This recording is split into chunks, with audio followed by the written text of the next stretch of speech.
It's Rob! Tony!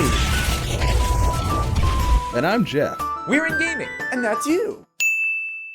Hello gamers and welcome back to the Inn. I'm Rob. I'm Tony. And as we know, standard mode is on the horizon. In the last video we made covering which adventure modes you should buy, we had no idea that adventure mode was right around the corner. So obviously, standard. What did I say? Adventure mode. Standard mode was right around the corner. Therefore, the information that I had provided you guys, it's kind of changed since that announcement. So we're gonna go over which adventure mode you should buy. Knowing now that standard mode is right around the corner, and this will even apply when standard mode is out, because nothing's going to change. We know it's there, so whether it's out or not, the same theory applies, unless, like, let's say a new adventure mode comes out and you notice that it's not in this video. Then obviously we would have posted a new one by then, and this would be outdated. But anyway, this is updated. It's fine. Let's get right into it. So our first adventure mode, actually, let's pull up Hearthstone here. The first adventure mode that came out in Hearthstone is the Curse of Naxxramas. As we know, this is going to be phasing out in standard mode if you plan on. Go on. As we know, the Curse of Naxxramas is going to be phasing out with the standard mode. If you're not sure what standard mode is, I'll throw in the annotation to the left here, and then I'll actually, that's right, this is left. Hi, Tony.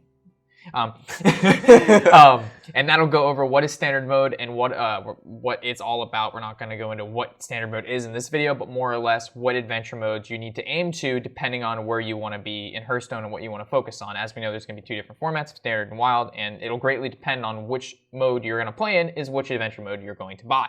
So off the bat, if you're looking to play in standard mode, Naxxramas is not an adventure mode you should purchase at all.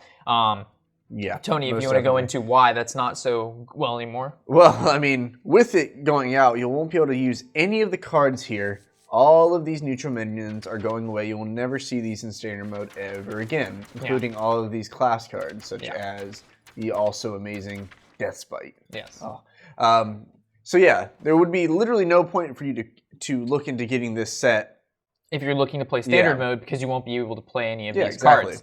But on the other hand, the other two adventure modes, which we will get into, but if you do plan to play wild mode, and wild mode has no limitations on which card to play, you should purchase the Curse of Naxxramas expansion. It's very good. Yes, if you plan to play wild mode. If you plan to play standard, do not buy Naxxramas. We say this mostly because you can see this from the other videos. There's a lot of really good neutral minions. Zombie Chow, Honda Creeper are just, two of the smaller ones. Lotheb is a great legendary. Shade. Belcher for the control. You have Death Lords. Yeah. Death Lords? Yeah. Death Lords. And they are, so there's a lot of very solid cards that came out of Nax. So. Yes, definitely. Our next one is the Blackrock Mountain. So let's actually, I got a surprise for you guys here. Check this shit out. Background new chain. Background. Okay, so with Blackrock Mountain, this will not be leaving us in standard, nor will the League of Explorers.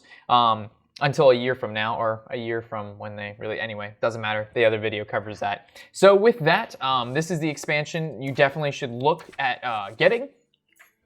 First, if you plan to play standard mode, as it comes with great cards such as Emperor Thaurissan, there's a ton of Dragon synergy coming out. And Grim Patron. Patron's a very strong deck. Exactly. There's a lot of, I was going to say... Ren Blackhand is best card ever made, ever.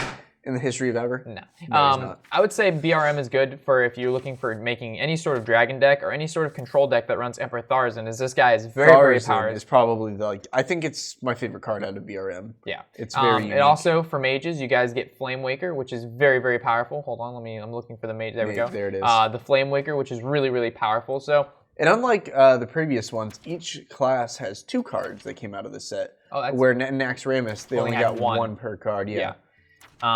Yeah, it looks like a common and a, oh wow, didn't even realize, common and rare for each class.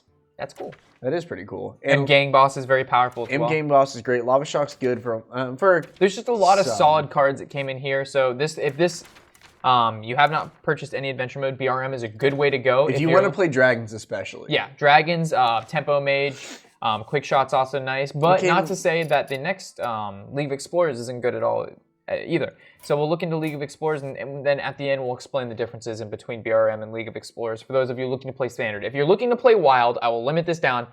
Buy your Naxxramas first, then go in order. Just go Naxxramas, BRM, League of Explorers if you plan to play in your wild format. If you plan to play standard, forget about Nax, and it pretty much comes down to League of Explorers and or BRM, and determining which one you should buy is a little tricky, but it's really not that hard once you've established what decks you want to make, and hopefully I'll be able to answer that when we come to our conclusion at the end of the video. So it's actually, because we're talking about League of Explorers, ooh, that background change though. Okay.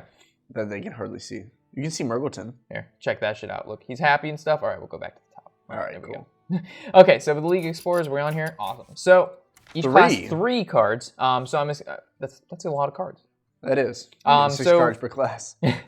So we'll go to the neutrals and take a look at these. It comes with Murgleton, Brand Bronzebeard, Druid Scarab. So a lot of these cards in like combinations of just having one of them in your deck is really powerful, because Reno Jackson was probably the most popular legendary card to come out of the League of Explorers, and this guy actually brought out an entire new deck archetype. Oh yeah, made around just this one card, and it's the Reno Jackson deck. And if you're not familiar with him or what he does, he says if you only have one copy of a card in your deck, restore your hero to full health. So you basically can go to 30 health no matter what health you're at. And this brought about, Reno Jackson Warlock, Reno Jackson Mage, Reno Jackson Warrior. Most definitely. Also, Sir Finley Murgleton here allowed for decks to be able to play outside of their kind of archetype. This might be pretty advanced for some of the newer players who might not understand this, but it changes your hero power. So instead of Hunter having, the deal 2 damage all the time, they can get the armor one and make, turn and control Hunter. Yeah. And it kind of helps for decks to fit outside of their normal range of abilities. Mm-hmm. So League of Explorers bought a lot of cool kind of synergies and new deck archetypes, but I would say out of like the actual card pool of beginner players, I think BRM is a little bit, the cards are a little bit, with Reno Jackson decks, you have to have one of each card, which is quite expensive if you're looking at, a newer player who might not have each good card, because when you're only playing one of cards, you're looking for each card to be good on its own. They have to be powerful because you're only playing one of. You can't play 2 Frostbolts, you only can play 1 Frostbolt. And you don't have to play only one card, but it guarantees that your Reno Jackson will get, as soon as you draw him, you can play him and not worry about, did I play the 2 Frostbolts I put in? So I would say the League of Explorers is a little bit more advanced for beginner players. Not to say that you can't play it as a beginner player. If you're looking to make a Reno Jackson deck, by all means, get yourself League of Explorers. But if you're looking for cheaper decks, I think Dragon decks are fairly cheap, and you also get a lot of the core cards from BRM, along with, like we've mentioned, Emperor, Flame A lot of Waker. really good dragons. Yes. Like the Dragon Legend, Chromagus is a really good dragon legendary. So if you're looking to build, Dragon decks, Tempo Mage, stuff like that, look for BRM. If you're looking to build, a Reno Jackson deck, or maybe decks that synergize well with Murgleton, or, Battle Cry decks because of Brand Bronzebeard, I would look to build LOE. So you can't really go wrong with either adventure mode. Just pay attention, be like, hey, I'm looking to build these 3 types of decks, and then look into what cards come out of these expansions. Go ahead, all right, more than half the cards in this expansion I can utilize, versus this expansion where only 25% I can utilize. Okay, obviously the better expansions is one where you're going to play the more cards based on what decks, again, you want to play. Each person's going to be different, and each person's, with the ordering of which adventure modes they're going to buy is going to be different on the decks they're going to want to play. And for the completely free-to-play players, it's an even bigger decision for them, because they're like, well... they've been grinding for months to, make this. Which makes, in that kind of argument, for the amount of time it takes to get a single wing or an entire, the entire adventure mode, it's almost like BRM is going out in about a year. Yeah. I mean, let's see, when will it actually go out? Would it go out next winter? No. The winter after? I don't know what you're trying to get to. Well, every 2 years, when is the right? next? Yeah, but that'll get covered in the other video. We don't want to cover it too much in this. Again, if you don't know what standard and wild format is, watch the other video to this side, so you know what we're talking about before watching this. Because if you don't know what standard and wild are, you have no idea what the fuck we're talking about in the first place. So again, watch that, and then you'll know where we are. And if you already know where we are, then perfect. You've gained what you needed to know from this video, and I think that pretty much wraps everything up. I mean, it's really not that complicated when you break it down to what card. Well, you have to know what decks you want to build. You can't just be like, what's the best for me? Well, you're different than the other guy playing. What you like to play is different than what this person likes to play. So it's just you're gonna have to do a little research. And you're gonna have to know what you want out of it, or you're just gonna kind of go blind firing in there, and you could buy an expansion. You only need 2 cards from it, and then the other one you needed 10. So kind of just, you got to do a little research, figure out what you need, and then go from there.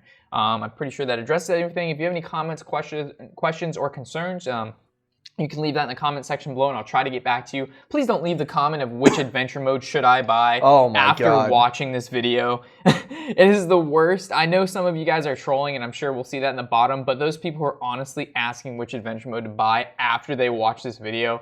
Called which adventure mode should I buy? It really hurts me, and it makes me, it just hurts. So, as always, guys, I'm Warshack. I'm Tony. Happy whatever the hell day it is.